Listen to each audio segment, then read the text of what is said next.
Just ahead on American Black Journal, we're going to talk about the effort to increase the number of minority organ and tissue donors, plus a look at a program that's keeping top talent right here in Detroit, and teachers learn about diversity. American Black Journal starts right now. American Black Journal is funded by the W.K. Kellogg Foundation, a partner with communities where children come first. How does diversity bring energy to us all? At DTE Energy, we believe that it's the contributions of all that build great communities. As a company, we grow stronger by welcoming the unique perspectives of everyone. As community members, we support our state's broad culture and heritage. From working closely with women and minority-owned suppliers to embracing our local cultures, DTE Energy is powering diversity. The DTE Energy Foundation is a proud sponsor of Detroit Public Television. Masco Corporation is proud to manufacture innovative and environmentally friendly products for the home. Delta faucets, craft-made in Merilite cabinets, and Behr brand paints have all been designed with you in mind. Masco and its family of companies, serving Michigan communities since 1929. For Fun gave me a scholarship to help me attend Eastern Michigan University. I developed a passion for engineering at an early age. It started off with something as simple as fixing bikes. I didn't know anything about a bike shop or where I could go to get it fixed, so I just kind of had to play around with it myself. You can't really do everything on your own, so with even the smallest amount of help, just a little push, it can get you to where you need to be.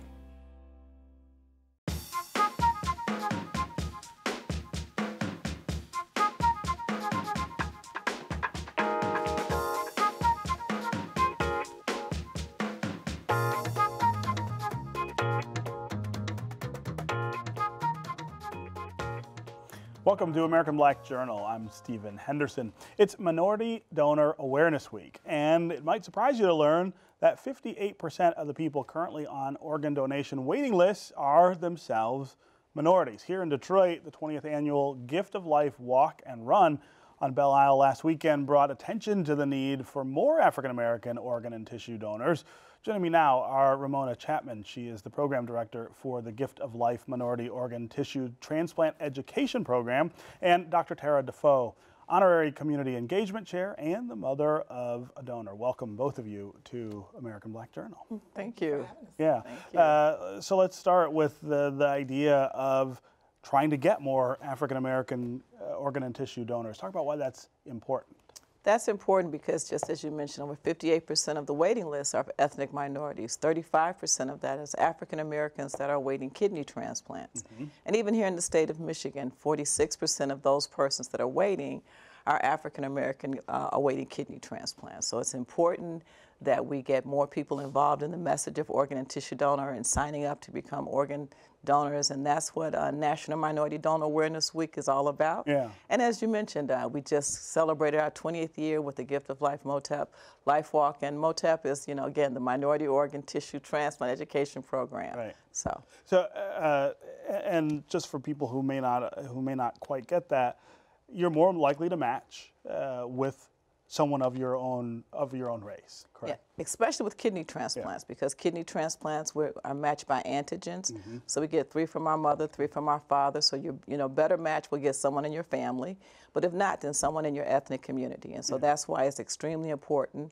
All other organs are matched by size, blood type, how long you've been on the list, and things of that nature. But because the kidney transplant list is where the need is the greatest, then we need to definitely have more minority organ donors. And talk about some of the things that hold African Americans back from doing that. It's a pretty easy thing to do. You just check the little box on when you get your driver's license. Why don't we see more people doing that? Well, yeah, you can go to the Secretary of State and get the little red heart. But again, because the MOTTEP program was founded because people were reluctant to sign up. And it was just because of a fear of, premature death. They sign up and get to the hospital. People wouldn't try to save them, or take your organs. Because of, their own religious myths and misconceptions about organ and tissue donation. So getting the faith community involved in the message of organ and tissue donation has been important.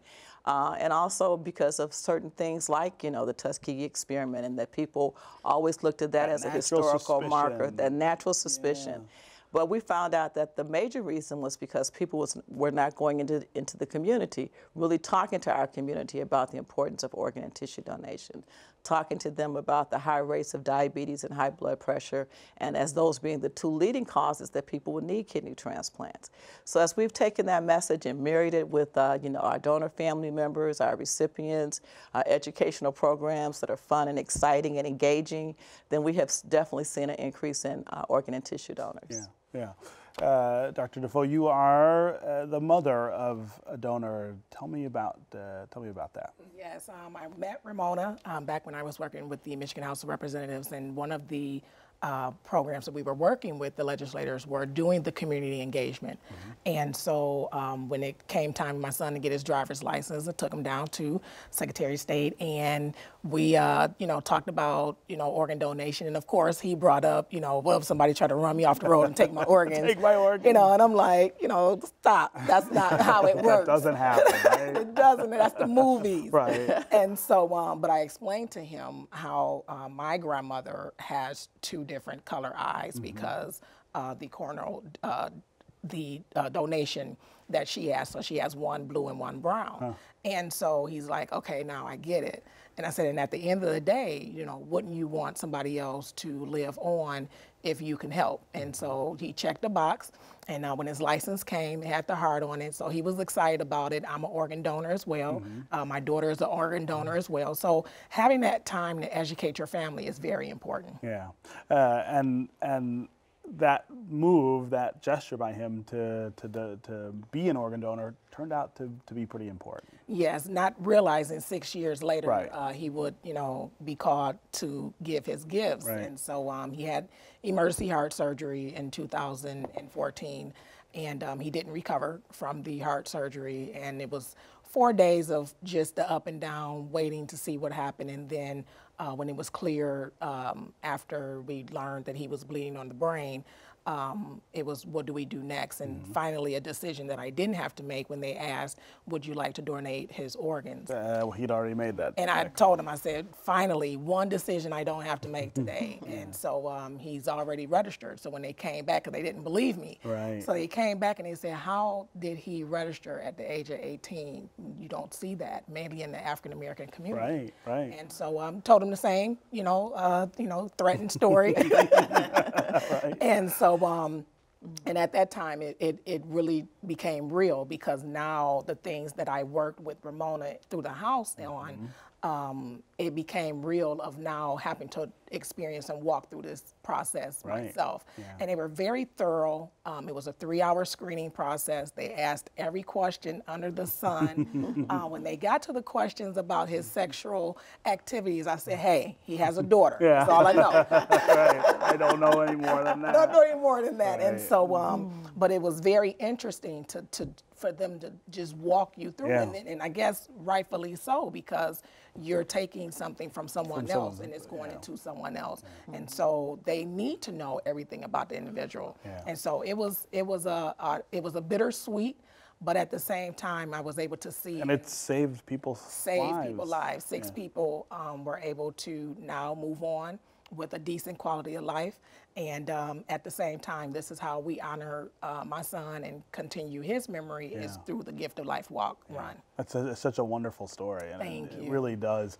I mean, I'm sure for you, it really gives meaning to his life in a way that that goes on. Yeah. Yes. Quickly, we've got about a minute left. I want to give you a chance to talk. Are there other barriers? Are there some structural barriers also to organ donation that you need to deal with? She was talking about legislative action and things like that. Well, no, unfortunately, Michigan is a first-person consent state. Now the Secretary of State's clerks asked the question. That was one of the things that was passed earlier this year, that everyone has asked the question, it's time to become organ and tissue donors, because a lot of times people say, well, you know, no one asked me. Right. Now we want to make sure that that doesn't happen. You're asked at the Secretary of State's office. You're right. You're asked at church. We'll ask you wherever you are, we will be there to ask you. And you can always go online to www.giftoflifemichigan.org and sign up to become an organ donor. Okay. Great to have both of you here, and congratulations on the work. Thank you. Yeah. All right, coming up next, a program that attracts and retains talent in Detroit. But first, here's an excerpt from the Detroit Historical Society's Detroit 67 Oral History Project. I was up in Maine visiting my daughter in summer camp. when it all started. My first direct connection was flying back during the middle of that week, and as we landed, seeing this huge black plume of smoke rising above the city. And my recollection is by the time I landed, it was over. The riots went on for 3 or 4 days, and by the 5th day, peace had been restored to the city because the National Guard, of course, had been called out. And then the Army came in. And the newspaper accounts of the Army coming in don't reflect the tension that occurred between George Romney, the governor, and Lyndon Johnson, the president, over bringing the Army into Detroit. If you recall the history, Johnson sent the Secretary of Defense, I think he was, Cyrus Vance, to Detroit to see what was going on. And he came back and reported to Johnson. Johnson was reluctant to send the Army in until he got a formal call from Romney asking for the help. And I recall the history of it. Romney was tentative about wanting to call on the president, but eventually they did. 6 years ago, Wayne State University launched a program designed to attract and keep talent in Detroit. It's called Detroit Revitalization Fellows, and it places mid-career professionals in 2-year positions at key organizations that are driving Detroit's resurgence. Here to tell us more is the program's director, Asandi Connor, along with 2 of the outgoing fellows, Kalisha Davis, who's the community outreach director at the Detroit Historical Society, and Joel Howrani Heeres, who recently became Detroit's first director of sustainability. Thank you all for being here. Thank you. So I have to admit, this is one of my favorite programs around the city. I've sort of been not involved with it, but I've spoken to the classes of fellows a couple of years. Tell us, after 6 years, what we've learned about what this is able to achieve. Well, we are very proud of the impact that our fellows have had over the past 3 cohorts since 2011.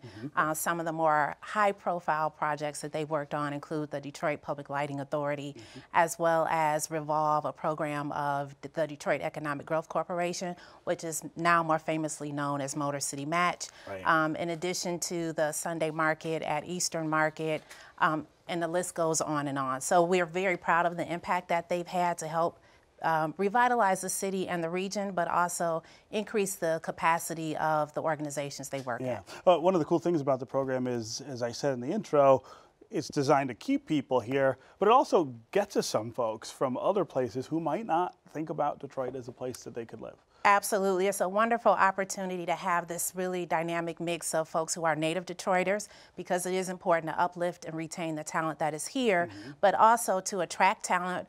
There are a number of folks that want to come to Detroit and join in our efforts. And then folks like Kalisha, who are native Detroiters, who we refer to as boomerangs, who left the area but have a desire to come back. I like that. We refer to them as boomerangs. So they come back and they want to bring the skills and talents that they've learned away back to the city. Kalisha, this was an interesting time, I know, to be at the Historical Society. The 50th anniversary of the '67 uprising is this year. Talk about the things that you've seen in your role. This has been a tremendous opportunity because I have a chance to connect with so many different organizations around the city that have this vested interest in really lifting this history up and making a significant impact as a result of it, using it as a catalyst. So that opened the door, and then I led with integrity and led with intentionality to ensure that each organization benefited in their own way and had the chance to really serve their audiences.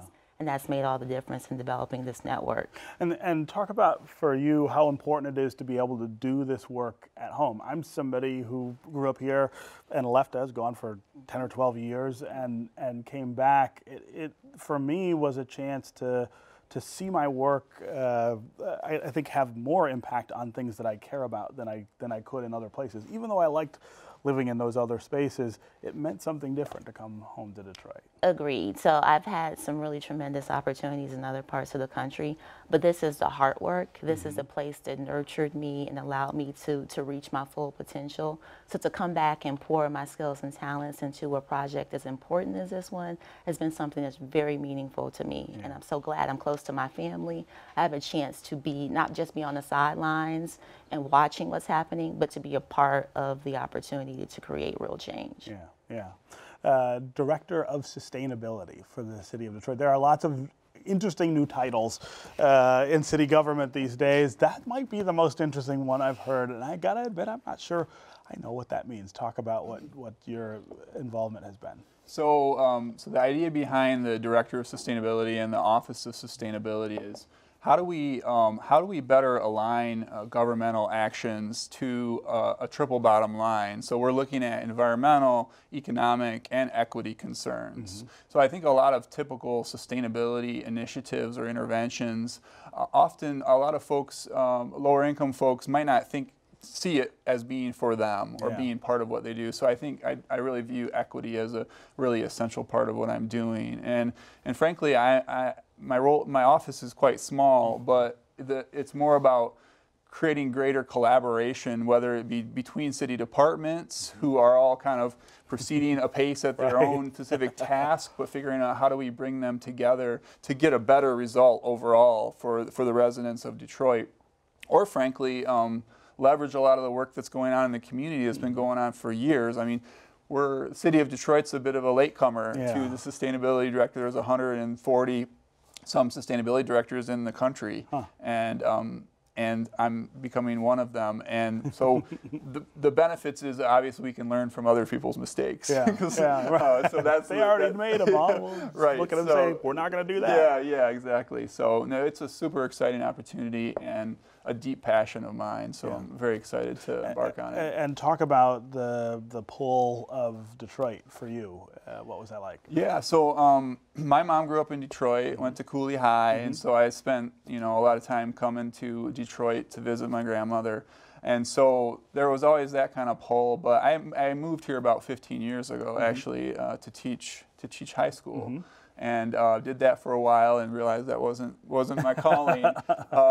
But I really fell in love with the city. I felt like it was one of the most welcoming places I'd ever been in a lot of ways. And so I spent some time in the nonprofit sector and spent some time in the corporate sector, but really wanted to be able to impact and have a broader impact through civic service, through service within government. Because I'm a big believer in government being a huge leverage point, right, to radically improve people's lives, improve the environment, improve public health. And so when I had the opportunity through the fellowship to become Director of Open Data at the City of Detroit, I really jumped at it, and then it kind of provided a platform for me to then move on to this new role, which I'm extremely excited about. Yeah, and you think you'll stay here in Detroit? Absolutely. Yeah, we're bought in. We got 4 lots in Woodbridge, and that's a lot. We're not going anywhere. We have a 2-year-old and a 4-month-old, so we're here for the long term. Sure. Talk about the things that you feel like we've learned over the last 6 years. Has the program changed in any significant way? We have evolved. In 2011 when we started, the focus was on attracting talent to the region. The brain drain, which we're still experiencing, hopefully has slowed. And so that really was the focus in 2011. We also have been more intentional about being more equitable and inclusive in terms of attracting diverse talent and really saying, hey, there's talent here. We can't overlook the talent here that we also need to uplift and help them get to the next level in their career as emerging leaders. So those, I would say, have been some of the big pivots. We've also learned to be adaptable and flexible in our approach to programming, as every cohort has its own personality. Well, it's a really great program, and I'm glad you're doing it. It will continue into the future, correct? Yes. From your mouth to our generous funders' ears. Right? I was going to say. We've had generous funders since 2011, but we are hoping to continue at least to have 5 cohorts as the program currently operates. So that will be 10 years. Okay. All right. Well, congratulations, and thanks for being here. Thank you very much. Thank you so much. All right, finally today, as our schools become more diverse, it's important that students and teachers are aware of racial, cultural, and ethnic differences. In this report from the Detroit Journalism Cooperative, we look at a program in Oakland County where teachers are learning how to better relate to their multicultural students. Take a look. With diversity comes difference, right? With difference comes conflict. It's 1 p.m. on a Thursday afternoon in West Bloomfield, Michigan. School is in session. But this class isn't for students. This class is for teachers. To me, to say that we have an achievement gap, particularly when we're talking about students of color and poverty, as opposed to there being something inherently wrong with the system that educates these students. We are inside a cultural competence training session, which is designed to develop understanding and effective methods for teachers. They become more familiar with identifying and solving unintentional culture clashes within the shifting landscape of the diverse student population. We're becoming aware of things that we either weren't able to see or we're able to ignore in ways that we can't do anymore. The more a teacher is aware of how these issues are brought into the classroom, the more effective the teacher can be in maximizing student learning. In the past decade alone, West Bloomfield's African American population has soared 120%. Nationally, the 2014-2015 school year was the first time in America's history that white students in public schools were not the racial majority. The demographic shifts are no longer coming. Diversity is no longer coming. It's here. They know when they walk in that school and or when they walk in certain classrooms in that building, they have to park parts of their culture in the hallway or on the street because it's not welcome in the building. Dr. Jay Marks is an educational consultant of diversity and equity for Oakland County schools. He trains teachers in the district of the importance of multicultural proficiencies in the ever-evolving school environment. Students of color, African American, students Hispanic, Latino, and students of poverty are disproportionately placed in special education and remedial courses compared to their white and Asian peers who are disproportionately placed in advanced placement, honors, and college prep courses. Creating best practices for educators to become culturally responsive, benefiting the students as well as the teacher. We just don't know enough about one another. And when we don't know enough about one another, we don't gain understanding. In the dynamics of difference, these are cultural differences that sometimes that could lead to conflict. By many census accounts, the racial demographic of this country will shift by 2040, and those who identify as white racially or ethnically will be the racial minority in this country. This training allows educators, many of whom are traditionally middle-class European American females, to bring awareness of differing cultures, ethnicities, and diversities into the classroom. Can you teach students who don't look like you, who don't love like you, who don't walk like you, who don't pray like you, who don't live like you, effectively? What we are asking teachers to do is we want to create kids who are ready for a global society. And that's all of our kids, because they're going to have to negotiate a culture that's very different.